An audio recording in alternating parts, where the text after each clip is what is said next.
used to only speak about my struggles. I used to only talk about my family cause I struggled with the fact that what I plan can fumble. So I blame my situation on my childhood troubles. Mama, I'm so sorry I was doing what I did. I guess I was upset when you ain't show up to my gigs. I'm trying to start a brand and have a future for my kids. Come and rhyme from you, either die alone or make it big. Yeah, I used to think of rapping as a part-time. These thoughts of suicide, so follow me when I get offline. Alright, hello. Welcome to episode 12 of the Wrestling Tonight podcast. I'm your host, Blake. And I know I put out some things on social media last couple days on what this podcast is going to be about. But after deciding in the big breaking news yesterday, we're going to sit down and talk about that. First, before that, I just want to give a shout out to Apollo. He just dropped a new album today as of June 28th. It's called I Don't Want to Go Outside. He's part of the Spectators Collective. He's the one, or they are the ones that I've been getting the music from. Been using Packy and Apollo from that, most of it. So when you guys ever get a chance, go check them out. Again, new album just came out today. Really good. Give it a listen. So anyways, get in the news. Reported yesterday by Sports Illustrated that Paul Heyman and former Raw GM Eric Bischoff are going to be in charge of running Monday Night Raw and SmackDown Live. That's very big news right there. Because if you remember who was in charge through the early 2000s up until the mid 2000s, it was those two men right there. But the roles were reversed. One was on Raw, the other one was on SmackDown. Paul Heyman ran SmackDown. SmackDown grew to be this big show, and they slowly started tearing it down because Raw is meant to be the A show. So now they come at it, roles are reversed. And this was some big ploy out of WWE to get something going here because they needed this. They needed to have people involved. They needed to get the right minds back here. So, who other than turn to is Paul Heyman and Eric Bischoff. So, this is right from the WWE website. The article that was released yesterday explaining what's going on. So, they are both executive directors. So, in their executive roles, Heyman and Bischoff will oversee the creative development of WWE's flagship programming and ensure integration across all platforms of line of business. The creation of their roles further establishes WWE's ability to continuously reinvent the global brand while providing two distinct creative processing for their flagship shows. Then goes on and gives a little bit of their backgrounds of the two. If you watch this product long enough, you know the background of these two. But that's big. We've known the last few years or so, WWE's been struggling with the creative. Dean Ambrose's podcast on Talk is Jericho, he expressed how bad the creative process is right now. Reports going on backstage on how bad the process is right now, that no one knows what's going on. It's a week-to-week basis. Vince comes in, changes the show how he wants it, and they go on from there. But now, we have two guys that have been in the business a long time. One guy created ECW, Extreme Championship Wrestling, and brought it to the heights. Brought it to mainstream. Brought it the third brand, essentially, in professional wrestling in the late 90s. Brought the names of people like the Dudley Boys, Tommy Dreamer, Sabu, people like them. Then the other guy partly ran WCW. In WCW Monday Night Nitro, biggest thing out in the late 90s until WWE overran them and then eventually bought them out. But those are two thorns and Vince McMahon's side. So then what happens? Later on, comes Paul Heyman joins the creative process, and he's a announcer for SmackDown Live, or SmackDown at the time. Him and Taz going, talking all the way until he starts becoming an advocate. And then he always still had the creative process. And then he turned to Ronda Rousey when she came in. He was helping her write promos. Then you had people like CM Punk, Curtis Axel, who was also Paul Heyman's guys. Cesaro turned in to be one. He slowly started building this. And then Brock Lesnar came back and it disappeared. As for Eric Bischoff, guy ran WCW, Monday Night Nitro. He had NWO, Sting, the Cruiserweights, Guerrero, all these guys, Jericho, that came through. But they eventually fizzled out because WWE was getting just hotter and they couldn't contain it anymore. WCW is the reason why AEW is on TV, or is going to be on TV.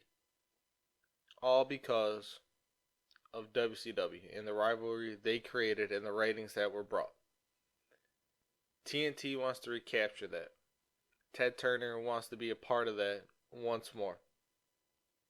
So now WWE gets to jump on them for end of June now. So we have 4 months, 3 months essentially, till October. Till AEW hits live TV. Until SmackDown Live goes to Fox. So what's going to be are they going to be on TV? Are they just going to be in the creative? Are we not even going to see them on TV? What's going to happen with them? A lot of questions with this, but I know sitting down, this is just game changing. Now, from starters, we got a list of demands that we need to be taken serious, and we'll start right off with the brand split. So right after WrestleMania, Roman Reigns wanted to come back to Raw. And he said he was showing up no matter what. By his word, he showed up. But that created the Superstar Shakeup. And not the Superstar Shakeup, I'm sorry, the Wild Card Rule. The Wild Card Rule was put into place to have people from Raw go to SmackDown, people from SmackDown to go to Raw.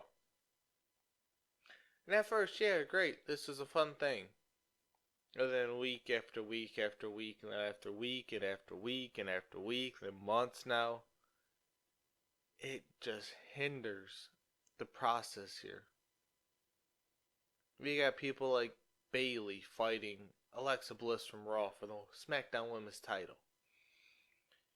You got the Usos fighting the SmackDown Live Tag Team Champions, which was for the title and it turned out to not be for the titles. Currently, you have Samoa Joe of Raw attacking Kofi Kingston, SmackDown Live WWE Champion. Like, what's all this for? I was all for the wild card rule, but now after sitting down and watching it and just seeing it doesn't provide any storylines, nothing to fight over. It just hurts it. The only good thing about it that's came is the 24/7 title. And I could be honest with you, not many people are still happy about that just because of the way it looks. But I don't know. That's for starters right there. Is to get rid of that rule and to bring the brand split back to what it needs to be. What it was in 2016 when it was hot as can be. What it was in 2017 when it was still had the steam rolling. But then 2018 it started to fizzle out. Raw was taking too many SmackDown Live's characters. They were hurting it. Jinder becomes champ. And then matchups we already seen before. But this was big this year because AJ Styles and Roman Reigns switched. Two big stars who fought everyone that I can see on these two shows. And what have we got in the last 3 months? Drew McIntyre versus Roman Reigns. It's just terrible. So for second is to get more people involved. We have women's tag champs, the Iconics. One, I don't even remember when they've won a match. Two, I don't remember when the time they even defended the titles. These are two chicks I wanted to have the titles. They deserved it. But lately, they've just been wasted. And we've seen that a few weeks ago with the Raw Tag Champs. Hawkins and Ryder. They won them at WrestleMania and they just disappeared. They weren't even on TV for 3 weeks' time. They were just gone. The Revival went them back. That's good. Get tag team wrestling involved again. Because AEW, that's their focal point with the Young Bucks, and they want to continue that. So, third is let's get these cruiserweights going. If we're going to have a brand split, 205 Live needs to be their own brand, which they are. So what does that mean? Is they can show up on both shows if granted, if given the opportunity. We could have new champ Drew Gulak go on and fight Finn Balor on SmackDown Live. We could have Tony Nese go on to Monday Night Raw and fight Apollo Crews. We could have these matches just shift the landscape a little bit. And yes, this goes back to the wild card rule here. It was just between SmackDown Live and Raw. But 205's floating around here. Or get them back on Raw like they were. Have them have segments on Raw to get the show going. Switch it up a little bit. Something new to get this rivalry back on track between the two brands, which is what we want, which is what sells, which what creates more stars. More than that is just get the fans interested again. I sent out a tweet a couple days ago. I went back and watched WrestleMania 17, just skimming through it. Turned on to watch the match, Triple H versus The Undertaker. And my God, was that crowd just electric.